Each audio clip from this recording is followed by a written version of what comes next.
तर एकनाथ खडसेंच्या घरी झालेल्या चोरी प्रकरणावरून दोघांना अटक। दोन्ही आरोपींकडून मुद्देमाल जप्त करण्यात आला। प्रत्यक्ष घरफोडी करणारे अजूनही फरार असल्याचं सांगण्यात येतं। आरोपींकडे कागदपत्र, सीडी, पेन ड्राइव्ह आढळला नाही असं पोलीस अधीक्षकांनी म्हटलेलं आहे।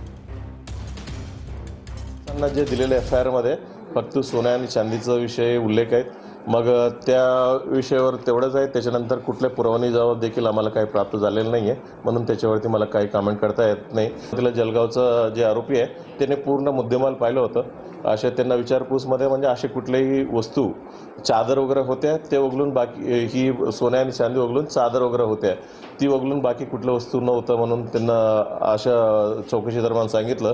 तसे कुठल्या वस्तू नव्हत्या म्हणून त्यांनी देखील स्टेटमेंट दिलेलं आहे। तर पुणे नाशिक महामार्गावर गेल्या 12 तासांपासून रास्ता रोको आंदोलन सुरूच आहे। बिबट्याला जेरबंद करण्याच्या मागणीसाठी ग्रामस्थ आक्रमक झालेले आहेत। पुण्याच्या पिंपरखेड या गावामध्ये 13 वर्षाच्या मुलाच्या बिबट्याच्या हल्ल्यामध्ये मृत्यू झालाय। वनमंत्र्यांशी फोनवरून बोलणं झाल्यानंतरही आंदोलक आंदोलनावरती ठाम आहेत।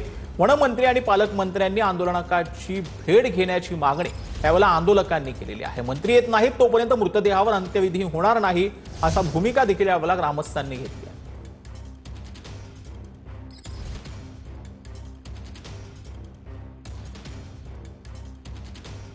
हेल्पलाईन आपण घेतली आणि जर त्याला 10 लोक फोन करत राहिले तर ती जर बिझी असेल तर हे तर त्या एका नंबरच्या 10-12 आपल्याला लाईन्स घ्यावं लागेल। तशा प्रकारचं हेल्पलाईन आम्ही उद्या वर्कआउट करतो, परवा त्याला आम्ही घेतो आणि 2-3 दिवसामध्ये आम्ही त्याला स्थानिक जे आपले वर्तमानपत्र असतील, सोशल मीडिया असेल त्याच्यामध्ये आम्ही त्याला प्रसिद्धी देतो। 242 आमच्याकडे ॲक्टिव्ह पिंजरे आहे। आता होत काय की 4ही तालुक्यामध्ये बिबट्यांचा इतका वावर आहे की सगळेच्या सगळे पिंजरे इन्स्टॉल केलेले आहे। त्याच्यानंतर आम्ही 200 पिंजरे अजून ऑर्डर केली आहे। तर आता बातमी आहे जळगावमधून। जळगाव MIDC परिसरात गोळीबारातील जखमी कामगाराचा मृत्यू झालाय। 20 वर्षीय कामगार राजन शेख याचा मृत्यू झालेला आहे। या संदर्भातील आरोपी फरार आहेत। आरोपींवरती हत्येचा गुन्हा दाखल करण्यात आलाय। MIDC पोलिसांकडून या संदर्भातला शोध जो आहे तो सुरू केला आहे।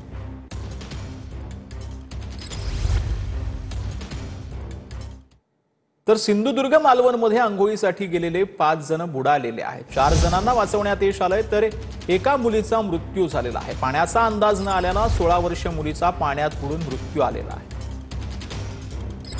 तर मृत्यू झाल्याची माहिती मिळते। सिंधुदुर्ग मालवणमध्ये पाण्याचा अंदाज न आल्यानं 5 जण बुडालेले होते। यामध्ये एकीचा मृत्यू झालेला आहे। एका मुलीचा मृत्यू झाल्याची माहिती आता समोर येते।